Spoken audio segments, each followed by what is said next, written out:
আজ আমি আর আমার বান্ধবী বেরিয়ে পড়েছিলাম নৈহাটির বড়মা দর্শন করতে। অনেক দিন ধরে দুজনা প্ল্যান করছিলাম যাওয়ার, কিন্তু আর যাওয়া হয়ে উঠছিল না। তাই আজকে ফাইনালি আমরা যাচ্ছি।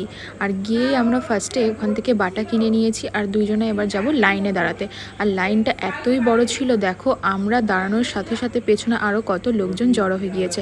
আমরা কিন্তু একদম শেষে দাঁড়িয়েছিলাম, অনেকটাই দূরে কিন্তু আমরা দাঁড়িয়েছিলাম, কিন্তু আমরা দাঁড়ানোর সাথে সাথে পেছনে দেখো আরও কত বড় লাইন হয়ে গেছে। আমরা 5 মিনিটও দাঁড়াইনি, তার মধ্যেই দেখি পেছনে এত ভিড় হয়ে গিয়েছে। আমি তো এই প্রথমবার এসেছি, কিন্তু আমার বান্ধবী ও প্রথমবার এসেছে, কিন্তু তাও ও দেখি সব কিছু জানে। আমি বলছি কী করে জানিস? বলছে সব জানি। তারপরে দেখো আমরা মন্দিরে ঢুকে গিয়েছি।